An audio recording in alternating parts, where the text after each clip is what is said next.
민수는 15년 만에 고국의 공기를 마셨습니다. 인천공항의 차가운 바닥에 발을 디디는 순간 낯설고도 익숙한 감각이 온몸을 휘감았죠. 검은색 캐리어 하나와 낡은 정장 차림. 그게 민수의 전부였습니다. 어머니의 부고 소식을 들은 건 파리 사무실에서였어요. 컴퓨터 화면 속 단 한 줄의 메시지가 민수의 삶을 완전히 뒤흔들었습니다. 김민수 씨, 어머니께서 어젯밤 돌아가셨습니다. 민수는 공항을 빠져나와 택시에 몸을 실었어요. 어디로 모실까요? 기사의 질문에 민수는 잠시 망설였습니다. 장례식장은 이미 끝났다고 했으니 갈 곳이라곤 이제 아무도 살지 않는 집뿐이었죠. 강남역 근처로 가주세요. 택시가 도심으로 향하는 동안 창밖으로 흐르는 풍경이 낯설게 다가왔습니다. 고층 빌딩들과 화려한 간판들, 서울은 민수가 떠났을 때와는 너무나도 달라져 있었어요. 하지만 강남역에 도착했을 때 민수의 발걸음은 자연스럽게 한 골목으로 향했습니다. 박영자 국밥 간판이 눈에 들어왔습니다. 15년이 지났지만 그 자리 그대로였죠. 다만 간판색이 바래고 문 앞에는 폐업 안내문이 붙어 있었어요. 민수는 천천히 문을 밀었습니다. 잠겨 있을 거라 생각했는데 문은 쉽게 열렸어요. 국밥 냄새가 희미하게 민수의 코끝을 스쳤습니다. 어머니가 매일 아침 끓이던 그 냄새였어요. 민수는 어둑한 가게 안으로 발을 내딛었습니다. 테이블과 의자들은 천으로 덮여 있었고 주방은 깨끗이 정리되어 있었어요. 마치 누군가 다시 돌아올 것을 기다리는 듯 했습니다. 민수는 구석 테이블로 향했어요. 예전에 민수가 항상 앉던 자리였습니다. 그곳에서 교복을 입고 공부하던 기억, 대학 입시를 준비하던 날들, 공무원 시험을 준비하며 밤을 새우던 순간들이 떠올랐어요. 테이블 위에는 봉투 하나가 놓여 있었습니다. 민수의 이름이 적혀 있었어요. 떨리는 손으로 봉투를 열자 안에는 30년 만에 동창회 초대장이 들어 있었습니다. 오늘 저녁 7시 강남 복합문화센터에서 열린다고 했어요. 민수는 주머니에서 회중시계를 꺼냈습니다. 어머니가 공무원 시험에 합격했을 때 선물해 주신 것이었죠. 시간은 오후 6시를 가리키고 있었습니다. 민수는 깊은 숨을 내쉬었어요. 15년 만에 옛 친구들을 만날 생각을 하니 가슴이 두근거렸습니다. 그리고 동시에 이 초라한 차림으로 나타날 자신이 없었어요. 엄마, 저 어떻게 해야 할까요? 민수의 목소리가 텅 빈 국밥집에 울려 퍼졌습니다. 대답은 돌아오지 않았지만 민수는 결심했어요. 어머니가 마지막으로 준비해둔 동창회 꼭 참석해야겠다고 말이죠. 강남 복합문화센터는 화려한 조명 아래 빛나고 있었습니다. 유리와 철골로 이루어진 현대적인 건물이었어요. 민수는 센터 앞에 서서 한참을 망설였습니다. 15년 전 떠날 때와는 달리 이제는 자신감 넘치는 도시로 성장한 서울 한복판에서 민수는 더욱 초라하게 느껴졌어요. 그래도 엄마를 위해서라도 민수는 중얼거리며 발걸음을 내딛었습니다. 복합문화센터 로비에는 이미 많은 사람들이 모여 있었죠. 화려한 양복과 드레스를 입은 사람들 사이에서 민수의 낡은 정장은 더욱 눈에 띄었습니다. 이름이 어떻게 되세요? 접수대에서 젊은 여성이 물었어요. 김민수입니다. 여성은 명단을 확인하고 미소 지었습니다. 아, 네. 확인됐습니다. 안으로 들어가세요. 민수가 행사장 안으로 들어서자마자 시선이 집중됐습니다. 오랜만에 보는 얼굴들이 낯설면서도 익숙했어요. 하지만 그들의 눈빛은 민수가 기억하던 것과는 달랐습니다. 호기심과 의아함, 그리고 약간의 조롱이 섞인 시선이었죠. 야, 저기 누가 왔어? 익숙한 목소리가 들렸습니다. 정우였어요. 고등학교 시절 반장이었던 정우는 이제 대형 건설회사의 이사로 성공한 인물이었습니다. 그의 옆에는 준노와 태준이 서 있었죠. 정우가 민수에게 다가왔습니다. 김민수, 이게 얼마만이냐? 정우의 목소리는 친근했지만 눈빛은 그렇지 않았어요. 오랜만이네, 정우야. 민수는 담담하게 인사했습니다. 너 아직도 공무원 흉내 내고 있냐? 준노가 끼어들었어요. 프랑스에서 뭐 한다고 들었는데? 민수는 잠시 침묵했습니다. 어떻게 대답해야 할지 망설였어요. 사실 민수는 프랑스에서 작은 번역회사를 운영하고 있었습니다. 공무원 시험에 떨어진 후 외국어 실력을 살려 해외로 떠났죠. 결코 화려한 성공이라고 할 수는 없었지만 민수는 나름대로 만족하며 살고 있었습니다. 조그만 번역 회사를 운영하고 있어. 민수가 대답했어요. 번역? 태준이 비웃었습니다. 야, 국밥집 아들이 왔네? 국밥 재료 수입해? 세 사람이 크게 웃었어요. 주변 사람들도 슬쩍 웃음을 참지 못했습니다.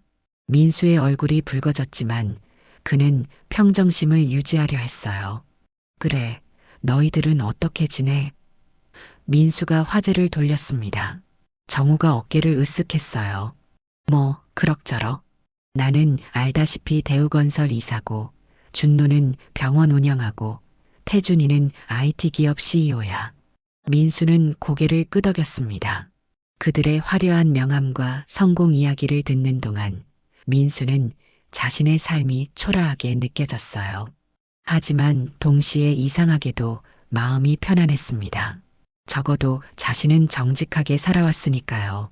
근데 내 어머니 돌아가셨다면서 국밥집은 어떻게 됐어? 정우가 물었습니다. 민수의 마음에 날카로운 통증이 스쳤어요. 폐업했어? 어머니가 몸이 안 좋아지시면서. 아, 그렇구나. 안 됐네. 정우의 말투에는 진심이 느껴지지 않았습니다. 그래도 국밥집이 꽤 유명했잖아. 특히 공무원들 사이에서. 민수는 대답하지 않았어요. 대화를 이어가기보다 주변을 둘러보는 편이 나을 것 같았습니다. 행사장 한쪽에 설치된 스크린에는 옛 학창시절 사진들이 슬라이드쇼로 재생되고 있었어요. 그 속에서 민수도 발견할 수 있었습니다. 항상 교복을 단정하게 입고 진지한 표정으로 책을 읽고 있는 모습이었죠. 이번에 우리 동창회에서 스마트시티 어르신 복지관 기금 모금을 한다는데 너도 좀 참여할 거지? 태준이 민수의 어깨를 툭 쳤습니다. 물론 형편껏 내면 되니까 부담 갖지 말고. 그 말에 세 사람이 다시 한번 웃음을 터뜨렸어요. 민수는 아무 말 없이 그들의 조롱을 받아들였습니다. 지금은 때가 아니었어요. 민수는 천천히 행사장을 둘러보며 어머니의 흔적을 찾기 시작했습니다.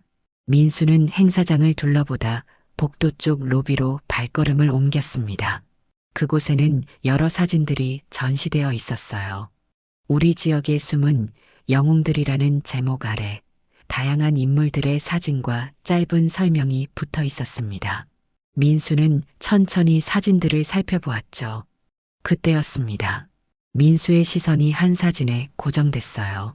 익숙한 얼굴, 익숙한 미소, 어머니였습니다. 국밥집 앞치마를 두르고 환하게 웃고 계신 어머니의 모습이었어요. 사진 아래에는 짧은 설명이 적혀 있었습니다. 박영자 1948-2024-30년간 박영자 국밥을 운영하며 지역 공무원들의 든든한 후원자가 되어주신 분. 특히 어려운 시기에 공무원들에게 무료로 식사를 제공하며 따뜻한 마음을 나눠주셨습니다. 민수의 눈에서 뜨거운 것이 흘러내렸습니다. 어머니가 이런 행사에서 기억되고 있다는 사실이 놀라웠어요. 민수가 알던 어머니는 그저 묵묵히 국밥집을 운영하시며 아들 공부시키느라 고생하시던 평범한 분이었습니다. 하지만 이 사진과 설명은 어머니의 다른 모습을 보여주고 있었죠. 감동적이지 않나요? 갑자기 들려온 목소리에 민수는 흠칫 놀랐습니다. 옆에는 중년 여성이 서 있었어요. 어디서 본 듯한 얼굴이었지만 민수는 정확히 기억해내지 못했습니다. 죄송합니다만 혹시? 민수가 물었어요. 아, 저는 정우 어머니예요. 민수 학생 기억나요? 국밥집에 자주 갔었는데. 여성이 부드럽게 미소 지었습니다. 민수는 그제야 기억해냈어요. 정우 어머니는 국밥집의 단골이었습니다. 매일 아침 출근길에 들러 국밥 한 그릇을 드시고 가셨죠. 아, 네. 기억납니다. 안녕하세요, 어머니. 민수는 공손히 인사했어요. 박영자 여사님은 참 좋은 분이셨어요. 정우 어머니가 사진을 바라보며 말했습니다. 많은 사람들이 그분 덕분에 힘든 시간을 이겨냈죠. 민수는 궁금해졌습니다. 어머니께서 그렇게 많은 분들을 도우셨나요? 정우 어머니는 고개를 끄덕였어요. 모르셨어요? 당신 어머니는 특히 IMF 시절 월급이 밀리는 공무원들에게 외상으로 국밥을 내주셨어요. 심지어 몇몇 분들은 몇 달씩 공짜로 드시기도 했죠. 공무원들이 굶으면 나라가 망한다고 하시면서요. 민수의 가슴이 뭉클해졌습니다. 어머니는 그런 이야기를 한 번도 하지 않으셨어요. 오히려 항상 돈이 부족하다고 경영이 어렵다고 말씀하셨죠. 그리고 당신이 프랑스로 떠난 후에도 어머니는 계속 지역 사회를 위해 힘쓰셨어요. 정우 어머니가 계속 말했습니다. 노인 무료급식소에 국을 납품하시고 학생들 장학금도 몰래 지원하셨죠. 민수는 말을 잇지 못했어요. 목이 메었습니다. 어머니가 그런 일들을 하고 계셨다니. 민수는 한 번도 몰랐습니다. 15년 동안 가끔 전화 통화를 했지만 어머니는 항상 잘 지내고 있다는 말만 반복하셨죠. 실은 윤재영 위원장님도 오늘 오신대요. 정우 어머니가 말을 이었습니다. 윤재영 위원장이요? 민수는 그 이름이 낯설었어요. 전 지역개발위원장이시죠. 지금은 스마트시티 재단 회장으로 계세요. 박영자 여사님과는 특별한 인연이 있으셨어요. 민수는 점점 더 혼란스러워졌습니다. 어머니의 삶에 대해 자신이 얼마나 모르고 있었는지 깨달았어요. 어머니는 항상 민수의 이야기만 들으셨고 자신의 이야기는 거의 하지 않으셨죠. 행사장 안에서 사회자의 목소리가 들려왔습니다. 이제 오늘의 특별한 모금 행사를 시작하겠습니다. 특히 오늘은 우리 지역을 위해 헌신하신 박영자 국밥집 아주머니를 기리는 자리이기도 합니다. 민수의 눈시울이 다시 붉어졌어요. 정우 어머니는 민수의 어깨를 가볍게 토닥였습니다. 들어가 볼까요? 당신 어머니의 아들로서 오늘 이 자리에 꼭 있어야 할 것 같은데요. 민수는 천천히 고개를 끄덕였습니다. 행사장으로 들어가려는 순간 민수의 입에서 작은 속삭임이 흘러나왔어요. 저 국밥집이 제 인생이었습니다. 정우 어머니는 그 말을 들었는지 민수를 바라보며 따뜻하게 미소 지었습니다. 둘은 함께 행사장으로 발걸음을 옮겼어요. 행사장 안으로 들어서자 사회자의 목소리가 더욱 선명하게 들렸습니다. 오늘 우리는 강남구 스마트시티 어르신 복지관 건립을 위한 기금을 모금하고자 합니다. 특히 이 복지관은 우리 지역의 어르신들이 디지털 시대에 소외되지 않도록 첨단 기술과 따뜻한 마음을 함께 담을 예정이죠. 민수는 조용히 뒷자리에 앉았습니다. 정우 어머니는 앞쪽으로 자리를 옮겼어요. 민수의 시선은 무대 왼쪽에 설치된 모금함으로 향했습니다. 이미 여러 봉투가 들어가 있었어요. 현재까지 모인 금액은 약 3억 원입니다. 목표액 5억까지 앞으로 2억이 더 필요한 상황이네요. 사회자가 밝은 목소리로 말했어요. 무대 앞에는 정우, 준노, 태준이 자리 잡고 있었습니다. 그들의 표정에서는 자신감과 여유가 넘쳤죠. 정우가 일어나 마이크를 잡았습니다. 저희 30년 만에 동창회가 이렇게 의미 있는 행사와 함께하게 되어 기쁩니다. 제 회사에서는 5천만 원을 기부하기로 했습니다. 정우의 말에 박수가 터져 나왔어요. 이어서 준노와 태준도 각각 3천만 원, 2천만 원의 기부를 약속했습니다. 행사장은 환호와 박수로 가득 찼죠. 민수는 그들의 모습을 바라보며 생각에 잠겼습니다. 어머니의 존재가 이곳에서 기억되고 있는 이유, 그리고 어머니가 묵묵히 행하셨던 선행들. 민수는 조용히 자리에서 일어났어요. 아무도 눈치채지 못하게 모금함 쪽으로 향했습니다. 내부 주머니에서 봉투를 꺼냈어요. 어머니가 돌아가시고 난 후 변호사가 전해준 유산 정리 서류와 함께 받은 것이었습니다. 파리에서 급히 출발하기 전 민수는 어머니의 유산을 정리했었죠. 국밥집 건물과 약간의 저축. 생각보다 많은 금액이었습니다. 특히 국밥집 건물은 강남 한복판에 위치해 있어 상당한 가치였어요. 민수는 잠시 망설였지만 어머니의 뜻을 이어가기로 결심했습니다. 봉투 안에는 1억 원짜리 수표가 들어 있었어요. 민수는 아무 이름도 적지 않은 채 봉투를 모금함에 넣었습니다. 그 순간 모금함을 지키고 있던 자원봉사자의 눈이 커졌어요. 선생님, 혹시 민수는 급히 고개를 저었습니다. 비밀로 해주세요. 그리고 재빨리 자리로 돌아왔어요. 하지만 자원봉사자의 반응은 이미 주변 사람들의 관심을 끌었습니다. 무대 위 사회자에게 무언가 속삭이는 모습이 보였어요. 사회자의 표정이 놀라움으로 바뀌었습니다. 방금 익명으로 1억 원의 기부금이 들어왔습니다. 사회자가 흥분된 목소리로 외쳤어요. 이것으로 우리는 목표에게 한 걸음 더 다가섰습니다. 행사장이 술렁였습니다. 모두가 누가 그런 거액을 기부했는지 궁금해했어요. 자원봉사자의 시선이 민수를 향했지만 민수는 고개를 숙인 채 그 시선을 피했습니다. 정우가 눈을 가늘게 뜨고 주변을 살폈어요. 누가 그런 거액을? 혹시 윤 회장님이 오셨나? 준노가 고개를 저었습니다. 아직 안 오신 것 같은데. 그때 태준의 눈이 민수에게 고정됐어요. 설마 저 녀석이? 정우가 비웃음을 터뜨렸습니다. 말도 안 돼. 제가 어디서 1억을 구해. 가짜 수표 넣은 거 아니야? 체면 칠해하려고. 민수는 그들의 말이 들렸지만 반응하지 않았어요. 오히려 마음이 편안해졌습니다.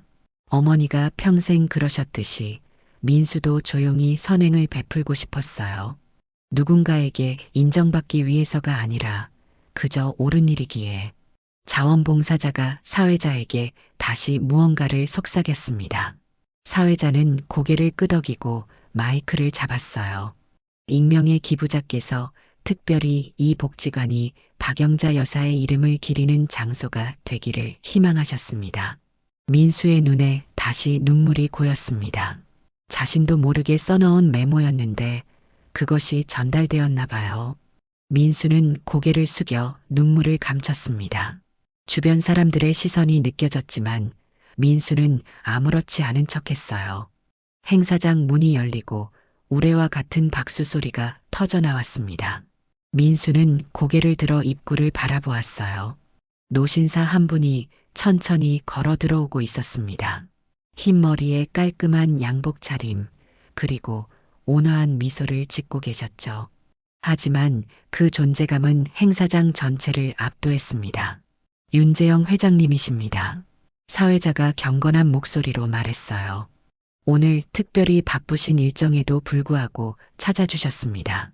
정우, 준노, 태준이 자리에서 벌떡 일어났습니다. 그들의 얼굴에는 긴장과 기대가 교차했어요. 윤 회장은 천천히 앞으로 걸어가며 여기저기 인사를 건넸습니다. 특히 정우 어머니를 보자 친근하게 악수를 나누셨어요. 오늘 박영자 여사의 아들이 왔다고 해서 특별히 찾아왔습니다. 윤 회장이 말했어요. 어디 계시죠? 행사장이 술렁였습니다. 모두의 시선이 민수를 찾기 시작했어요. 정우가 먼저 다가가 윤 회장에게 인사했습니다. 회장님, 저는 정우입니다. 대우건설 이사로 있습니다. 오늘 행사에 5천만 원을 기부했죠. 윤 회장은 정우를 바라보며 미소 지었어요. 아, 그렇군요. 수고하셨습니다. 그러나 그의 시선은 이미 다른 곳을 향하고 있었습니다. 김민수 씨는 어디 계시죠? 정우의 표정이 굳어졌어요. 준노와 태준도 당황한 기색이 역력했습니다. 민수는 천천히 자리에서 일어났어요. 여기 있습니다. 민수의 목소리가 조용히 울려 퍼졌습니다. 윤 회장의 얼굴이 환하게 밝아졌어요. 그는 민수에게 직접 다가갔습니다. 정우와 친구들은 그 자리에 얼어붙은 채 남겨졌죠. 김민수 본부장님, 윤 회장이 반갑게 인사했습니다. 그리고는 90도로 허리를 숙이며 깊게 인사를 했어요. 드디어 뵙게 되어 영광입니다. 민수는 당황했습니다. 본부장이라니? 그는 자신이 그저 작은 번역 회사를 운영할 뿐이라고 생각했어요. 죄송합니다만 저는 그저 윤 회장이 손을 들어 민수의 말을 끊었습니다. 겸손하실 필요 없습니다. 유럽 공공외교 본부장님이시죠? 제가 잘 알고 있습니다. 행사장이 다시 한번 술렁였어요. 모두의 시선이 민수에게 쏠렸습니다. 정우, 준노, 태준의 얼굴은 믿을 수 없다는 표정이었어요. 어머니께서 항상 자랑스러워 하셨습니다. 윤 회장이 계속 말했어요. 공무원 시험에 떨어지신 후 외교부 특별 채용으로 프랑스에 파견되셨다고. 그리고 지금은 유럽 전체 공공외교를 총괄하고 계시다고요. 민수는 입을 다물었습니다. 그제야 모든 것이 이해됐어요. 어머니는 민수가 실패했다는 사실을 주변에 알리고 싶지 않으셨던 겁니다. 대신 아들이 성공했다는 이야기를 만들어내셨죠. 민수의 눈에서 눈물이 흘러내렸습니다. 윤 회장은 민수의 어깨를 토닥였어요. 모두 민수 씨 덕분입니다. 어머니께서 그토록 좋은 교육을 시키신 덕분에 우리나라가 유럽에서 큰 인정을 받게 되었죠. 민수는 말을 잇지 못했습니다. 진실을 말해야 할까? 아니면 어머니의 거짓말을 이어가야 할까? 고민이 됐어요. 하지만 지금 이 순간 중요한 것은 진실이 아니라 어머니의 마음이라는 생각이 들었습니다.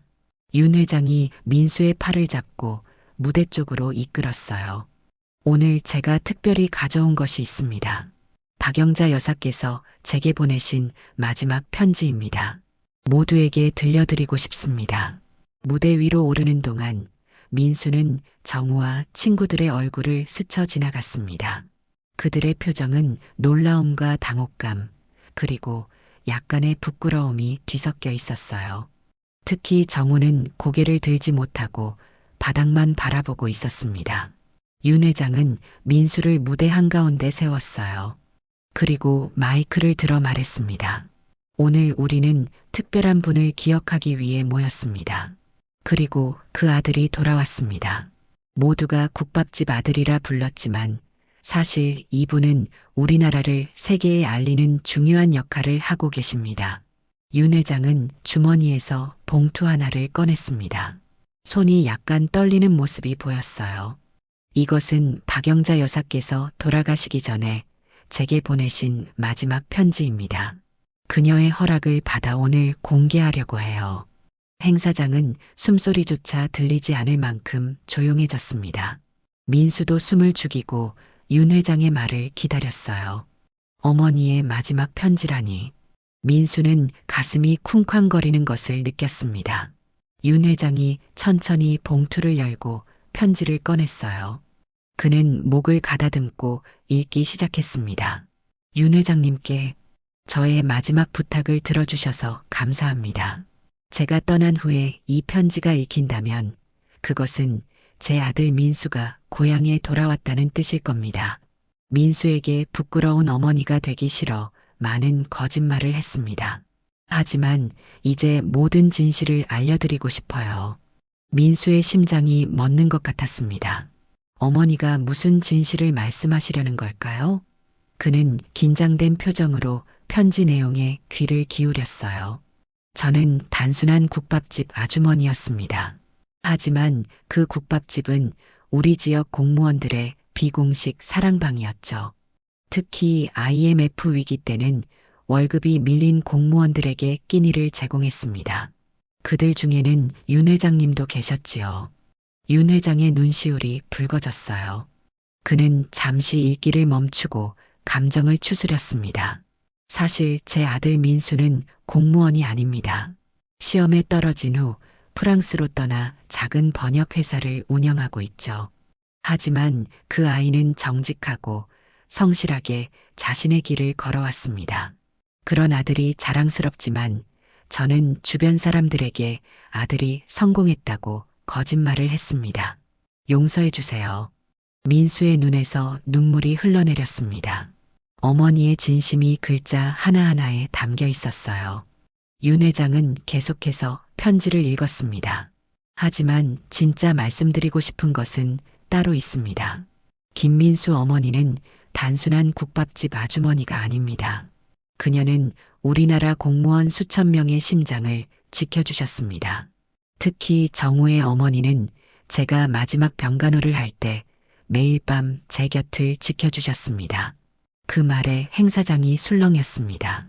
모든 시선이 정우와 그의 어머니에게 향했어요.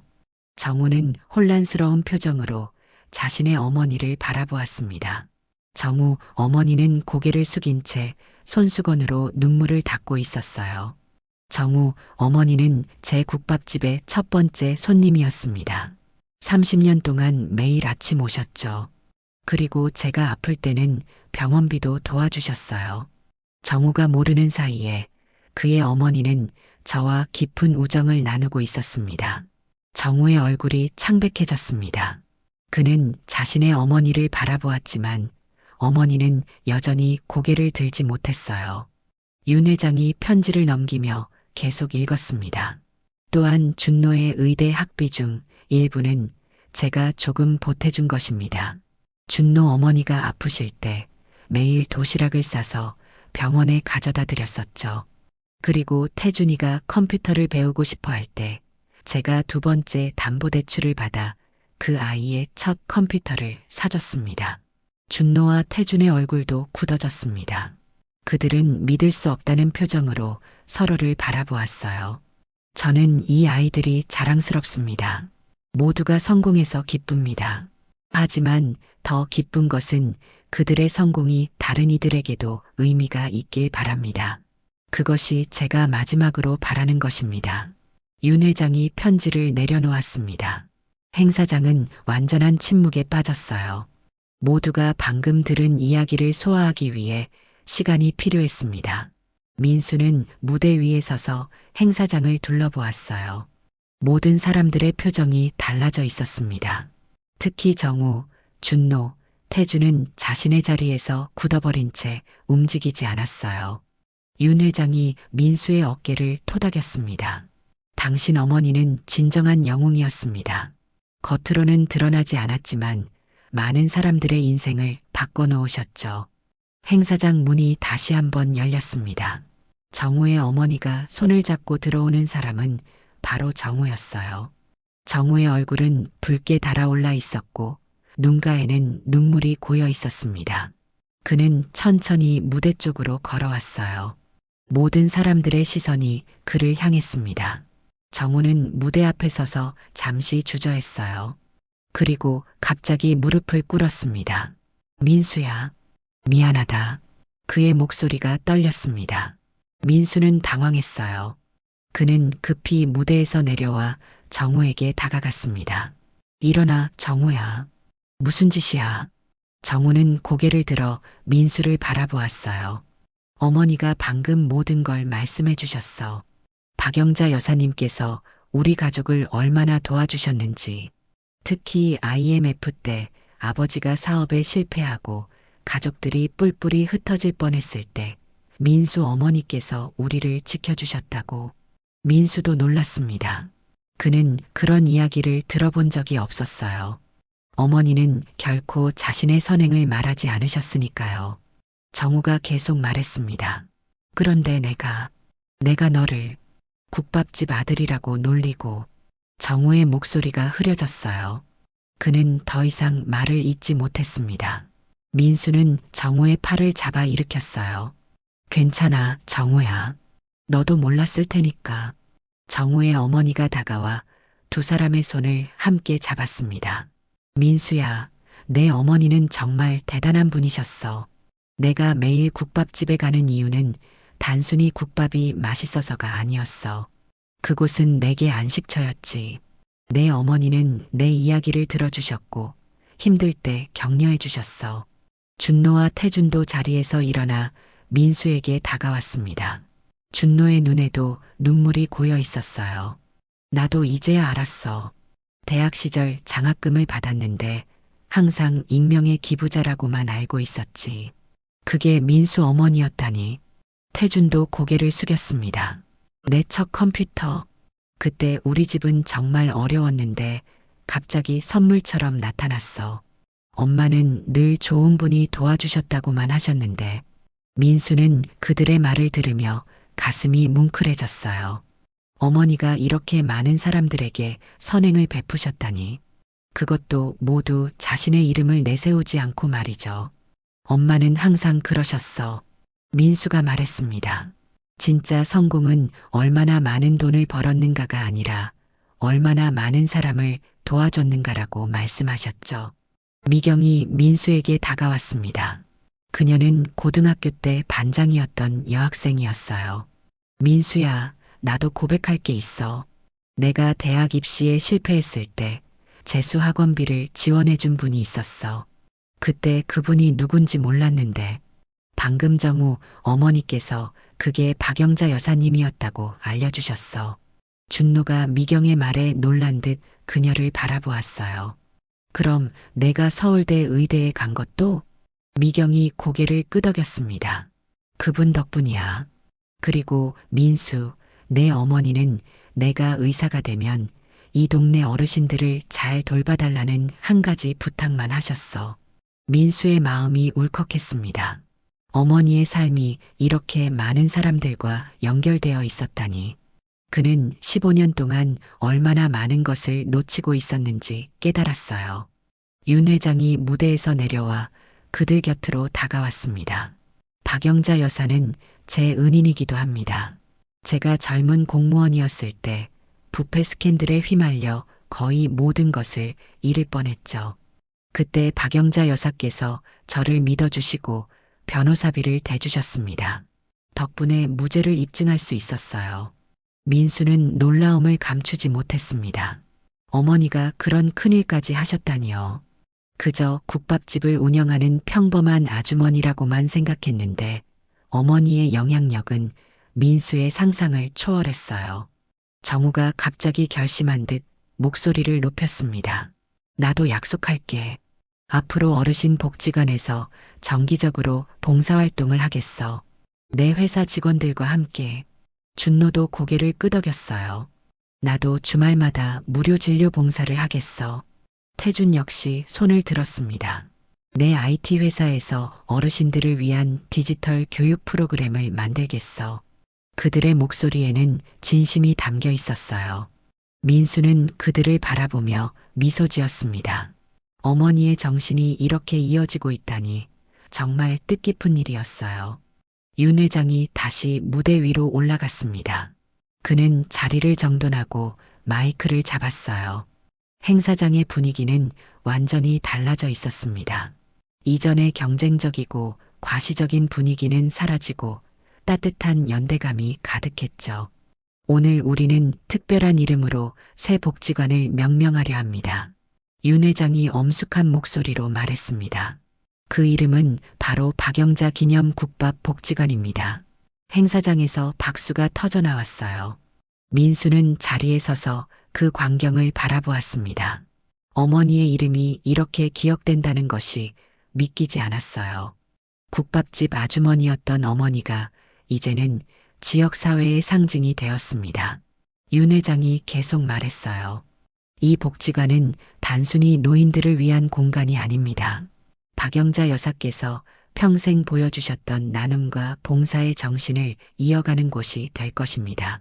특히 디지털 시대에 소외될 수 있는 어르신들이 새로운 기술을 배우고 젊은 세대와 소통할 수 있는 다리가 될 겁니다. 민수는 어머니의 철학이 이렇게 계승된다는 사실에 가슴이 뭉클했습니다. 어머니는 늘 사람은 서로 돕고 살아야 한다고 말씀하셨어요. 그리고 그 말씀을 실천으로 보여주셨죠. 윤 회장이 민수를 바라보았습니다. 김민수 씨, 무대로 올라와 주시겠습니까? 민수는 천천히 무대로 올라갔어요. 윤 회장이 그에게 마이크를 건넸습니다. 민수는 잠시 말을 고르다가 입을 열었습니다. 저는 오늘까지도 어머니가 얼마나 대단한 분이셨는지 몰랐습니다. 국밥집을 운영하시면서도 이렇게 많은 분들의 인생에 영향을 미치셨다니 정말 놀랍고 감사할 따름이에요. 어머니는 늘 저에게 진정한 성공은 명예나 부가 아니라 얼마나 많은 사람을 도왔느냐라고 가르치셨습니다. 민수의 목소리가 잠시 흔들렸어요. 그는 감정을 추스르고 계속 말했습니다. 저는 프랑스에서 15년을 살았지만 어머니처럼 살지 못했습니다. 그저 개인적인 성공만 쫓았죠. 하지만 이제는 달라지려고 합니다. 저도 어머니의 정신을 이어받아 이 복지관에서 봉사하고 싶습니다. 행사장에서 다시 한번 박수가 터져 나왔어요. 민수는 진심을 담아 고개를 숙였습니다. 그리고 문득 생각이 떠올랐어요. 제가 한 가지 제안을 드려도 될까요? 민수가 말했습니다. 윤 회장이 고개를 끄덕였어요. 이 복지관에서 매주 한 번씩 어르신들에게 국밥을 대접하는 날을 만들었으면 합니다. 박영자 국밥의 날이라고 불러도 좋을 것 같아요. 윤 회장의 얼굴에 미소가 번졌습니다. 멋진 아이디어입니다. 당장 실행에 옮기겠습니다. 민수는 정우, 준노, 태준을 바라보았어요. 그리고 친구들에게 부탁이 있습니다. 우리 함께 이 복지관에서 봉사해보는 건 어떨까요? 정우는 경영 자문을, 준노는 의료 봉사를, 태준은 디지털 교육을 맡아준다면 정말 의미 있는 일이 될 것 같습니다. 세 사람은 서로를 바라본 후 거의 동시에 고개를 끄덕였어요. 정우가 먼저 나섰습니다. 당연히 함께하겠어. 우리 회사의 사회공헌 프로그램도 이곳을 중심으로 재편하겠다. 준노도 고개를 끄덕였어요. 나도 매주 토요일마다 무료 진료소를 열겠어. 미경이도 함께할 거야. 태준이 마지막으로 손을 들었습니다. 내 회사의 젊은 직원들이 어르신들에게 스마트폰 사용법을 가르쳐드리는 프로그램을 만들겠어.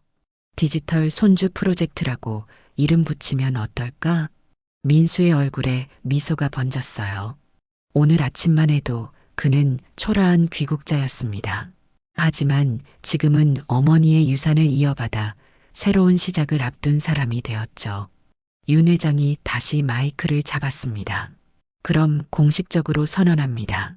오늘부터 박영자 기념 국밥 복지관 건립을 시작합니다. 목표액을 초과 달성했으니 당초 계획보다 더 많은 서비스를 제공할 수 있을 것 같네요. 행사가 끝나갈 무렵 민수는 조용히 자리를 떠나 밖으로 나왔습니다. 밤하늘에는 별들이 반짝이고 있었어요. 민수는 깊은 숨을 들이마셨습니다. 공기 속에서 희미하게 국밥 냄새가 느껴지는 것 같았죠. 엄마, 내가 오늘 당신 이름으로 도시를 바꿉니다.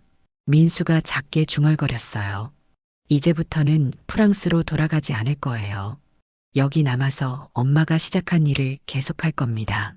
민수의 눈에서 눈물이 흘러내렸지만 그것은 슬픔의 눈물이 아니었습니다. 오히려 희망과 결심, 그리고 감사함이 담긴 눈물이었어요. 어머니는 떠나셨지만 그녀의 정신은 이 도시 곳곳에 살아 숨쉬고 있었습니다. 그리고 이제 민수가 그 정신을 이어받아 새로운 이야기를 써나갈 차례였어요. 민수는 주머니에서 어머니의 사진을 꺼내 바라보았습니다. 국밥집 앞치마를 두르고 환하게 웃고 계신 모습이었죠. 엄마, 약속할게요. 엄마처럼 많은 사람들을 도울 수 있는 사람이 될게요. 그게 진정한 성공이니까요. 그리고 민수는 강남역 쪽으로 천천히 걸어갔습니다. 이제 그는 다시 국밥집으로 돌아가 새로운 시작을 준비할 것입니다. 어머니의 국밥처럼 따뜻하고 정성 가득한 삶을 살기 위해서요.